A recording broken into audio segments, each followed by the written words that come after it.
Assalamu alaikum everyone, and welcome to Ramadan with children.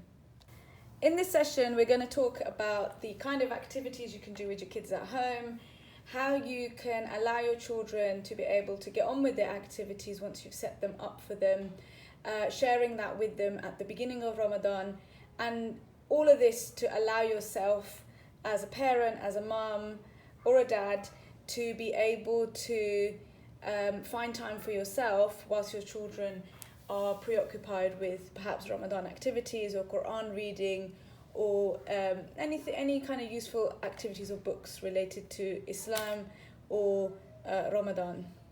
So first up, let's talk Ramadan journals for kids. So I came across this children's Ramadan journal. In fact, Sana Anwar actually contacted me and asked if she could send me some over, and I absolutely love them.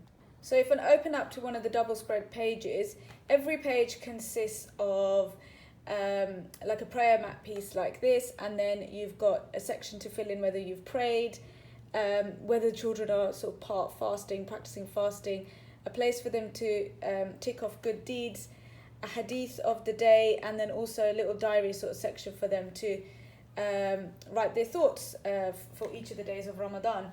And then alongside the day, there's also an activity to go with each day. They vary massively from, like for example, this one is suhoor. What did you have for suhoor? There's a few different ones highlighting salah. There was a few ones that we liked. We really like this one, fruits of the Quran. So, very informative, something for your child to learn every day. Nice one on superheroes, Islamic months, with a little, sometimes they have little activities. This one's quite a nice one for memorizing. Here's one to design your own prayer map. So quite a nice journal, to be honest. The kids can just get on with it, a lot of space for colouring. So I do recommend this one. It is available on Amazon, and I'll leave a link below. So you can also create a Ramadan basket for all the books related to Ramadan, or not necessarily related to Ramadan, any sort of Islamic books you have that you feel you want to include in this basket. So this is like a go-to basket for your children to read books independently to each other, or you can read aloud to your children as well. So here's a selection of books we really enjoy: Ramadan Moon by Naima Robert, My First Ramadan by Karen Katz, and this is an amazing one, Ramadan Around the World by Nida Hassan. We tried to think of some daily activities we can do with the kids. So this has been like one that we've done sort of every year. Quran Word of the Day. This is by Parenthood Muslim Style. I think they now sell the cards. At the time when I got them, they were free downloads. So we pick a word from the pack. I think there's 30. And we also then play the ayah that it is in the Quran, so they can actually listen out for the word najm in the Quran and the ayah. So this is quite a nice one for if you're starting off with really young kids and even your older kids, just to get a little bit of Arabic in and a bit of recognition with the Quran. Highly recommend this one. Other daily activities you can do are like a dua of the day, or a good deed of the day, or gratitude journal, a daily. And it just gives them something to look forward to daily, and it's once that you get them into the habit of it, they can do it themselves if they're quite independent, or you can guide them through it. Just keep it quite simple, I'd say.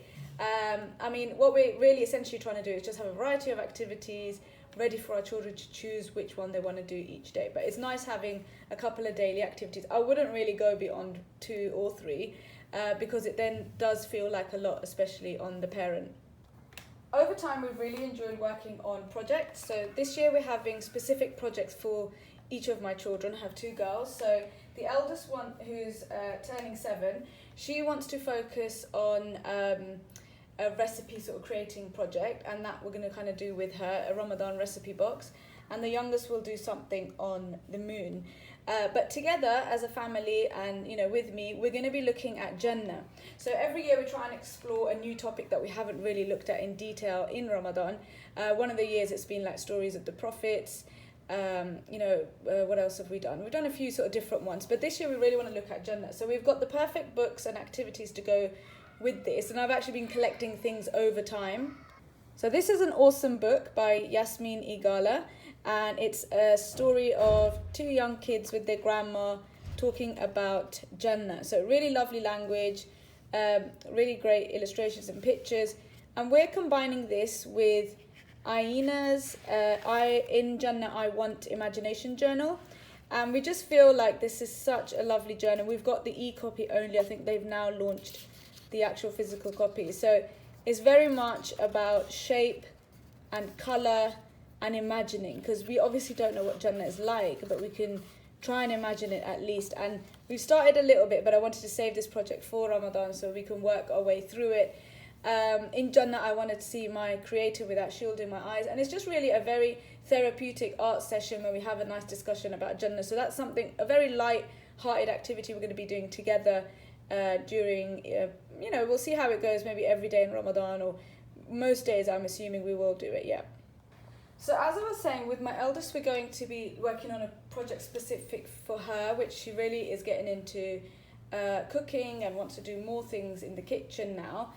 So we're going to be looking at making a sort of a Ramadan recipe binder or a box or something, kind of inspired by this story here, the secret recipe box. Really nice story by Halal Musla. So this one combined with Who Will Help Me Make Iftar and Bismillah Soup are the books that are going in our collection of read-alouds and books that are sort of linked to this particular project. And like I mentioned with the youngest, who's turning 5 soon, she wants to do something on the moon. She's always quite interested in space, so I thought it'd be nice to recap the moon topic. Now, a lot of this, the phases of the moon, this Oreo cookies sheet, and the sort of phases of the moon disc above, we've actually covered this. We do this nearly like every Ramadan, but this year, I think, as she's growing older, she wants to do a focus. Last year, she kept a Ramadan moon diary.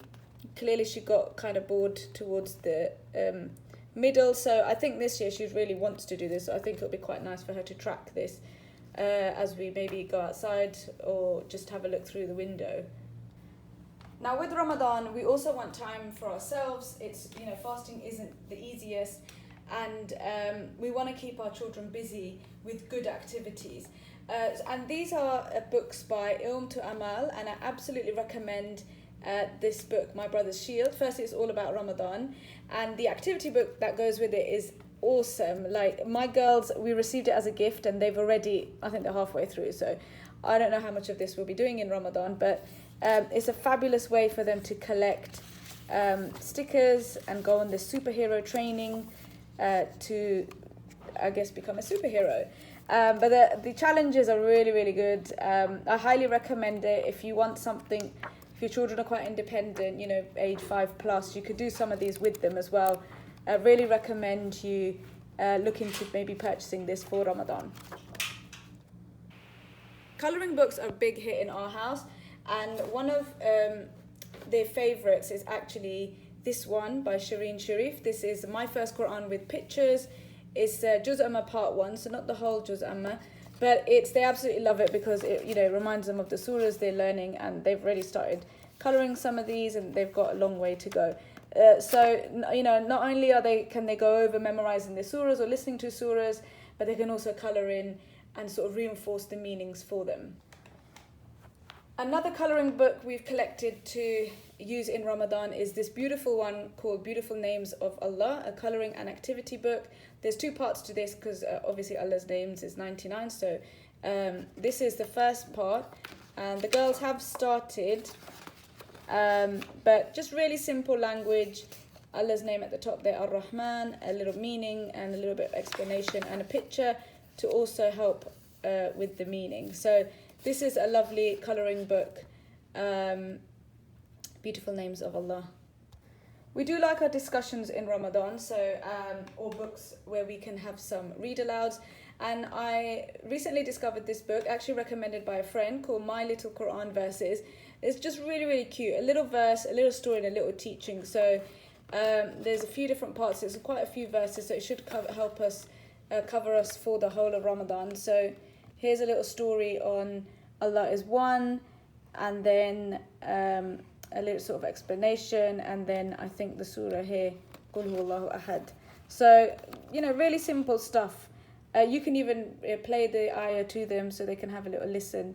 But yeah, we're definitely looking forward to this one this Ramadan. If you are looking for a project you want to do with your children this Ramadan, then I would definitely recommend the Seerah. We've actually now completed this project. It took more than a month, so you might find you might start this project in Ramadan and actually continue it beyond Ramadan, because hey, why not? So if you are looking to look into teaching your children about the Seerah, then I've got the ultimate bundle for you that's available in the shop. So do have a look. I'll leave a link below.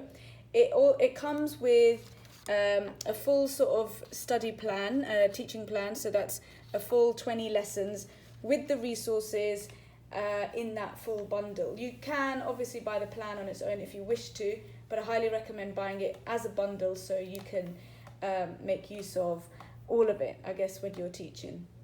For the younger children, if you're thinking what sort of crafts you want to do, how about making some lanterns? There are free templates available online, like this one by Sweet Fajr. You could decorate a full moon or a crescent moon or a half moon. You could design your own prayer mat, as my children have done in the past. So we've used some foam stickers here. We do also enjoy our sort of paper craft. So here the children used scrap paper and wrapping paper and bright sticker paper to design their own masjid. So that might be a nice idea for you and your children. So this is why I recommend just having some sort of Ramadan basket for your children, something where they can have like 1 or 2 daily activities, and then a whole month's basket full of books, journals, maybe some colouring packs, maybe a project that they want to do themselves or you can do with them. And that way you stay focused, you're keeping it simple, you're not worried about what everyone else is doing, you don't want to feel guilty, and you've just got something prepared. You don't have to go out and buy everything. Look at whatever is already in your bookshelf, and maybe there's an additional 1 or 2 things you might want to purchase, or look online even for some free downloads or paid downloads. So yeah, I hope that has helped you. If you've got any ideas from this and you want to share with us, please leave a comment below. And thank you for watching. Assalamu alaikum.